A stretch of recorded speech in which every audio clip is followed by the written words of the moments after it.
I seek refuge with Allah from the outcast devils. In the name of Allah, the most gracious, the most merciful.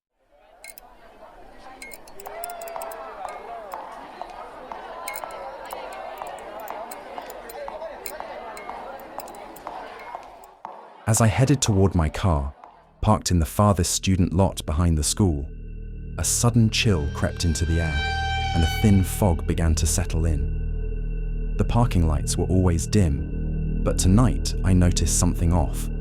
Some were completely out, and one flickered erratically, casting uneven shadows across the pavement. I didn't think much of it at first. The lot bordered a wide, pitch-black field, silent, empty, stretching beyond the reach of the lights. Not many students parked here at night. I glanced at my watch. It was already 10:30 p.m.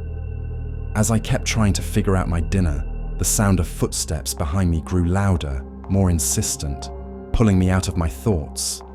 It couldn't be a student. No one wore heels like that around campus at night. Oh, it must be my professor. Maybe she parked in this lot tonight, had to unload some materials or something. I turned around with a big smile, ready to wave, but my face fell flat.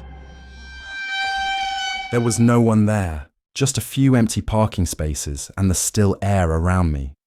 I blinked, confused, and turned back around, brushing it off. Maybe I was just hearing things. But the moment I took a step forward, there it was again, footsteps, behind me. I stopped cold. Okay. Maybe a few of my classmates were messing with me. I turned around again, half expecting someone to jump out behind the cars laughing. But nothing. I let out a nervous chuckle and called out, "All right, you guys can come out now." No sound at all, not even the crickets or frogs. And then it hit me. My smile faded as my heart dropped. There were no cars in the lot, just mine. The few parked vehicles I saw a few seconds ago, gone. Or maybe they were never really there.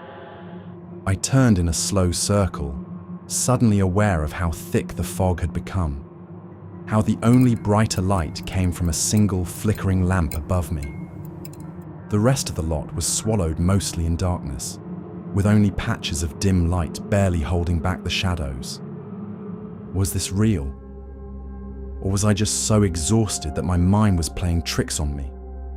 I swallowed hard and gripped the strap of my backpack.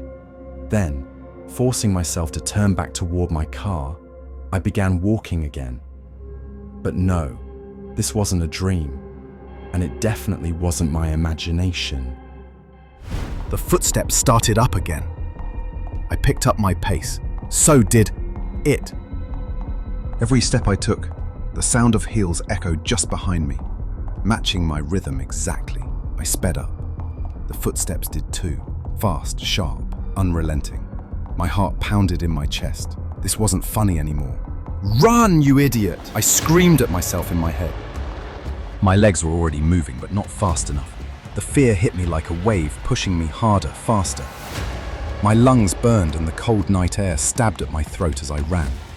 The sound of those heels crashing behind me like gunshots on concrete. I was running full speed, but it felt like my car kept stretching farther and farther away, like the lot was bending, warping around me. My keys! Where are my keys? I fumbled at the zipper, nearly tripping over myself. My hands were shaking too much. The keys slipped once, then again as I tried to yank them out. Got it! I pressed the unlock button, but nothing happened. I pressed it again, harder this time. Still nothing. Come on, please! I flung the car door open and jumped inside, slamming it shut with a bang and jamming the locks down with trembling fingers. My chest heaved as I tried to catch my breath, certain I had escaped. But then, my eyes flicked to the rearview mirror. There she was. A ghastly woman, pale and rotting, sat silently in the back seat. Her eyes were hollow pits, fixed on mine, and her mouth stretched into a grotesque grin, unnaturally wide, as if her face had been split open just to smile. I didn't let myself focus on her. I couldn't. Instead, my eyes locked onto the tape recorder sitting on the center console. The moment I reached for it, everything changed. The grin vanished. Terror flooded her face. Suddenly, she lunged forward, reaching for the recorder too, as if it was the one thing in the car more dangerous than I was. What the heck just happened?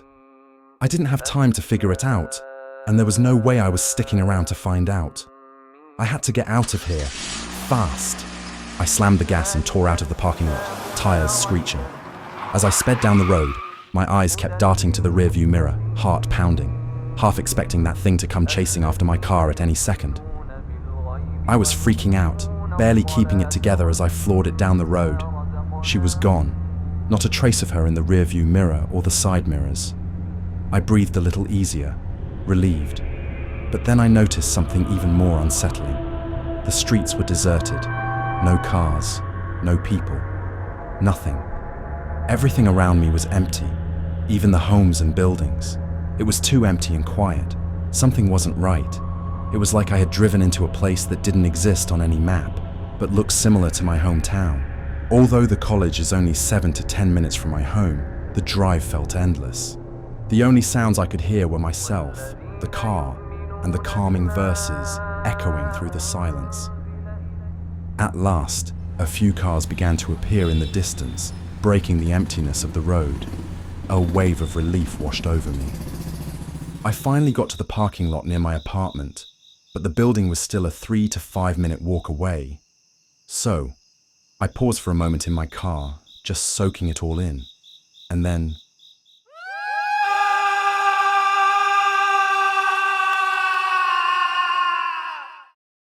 I couldn't hold it in anymore.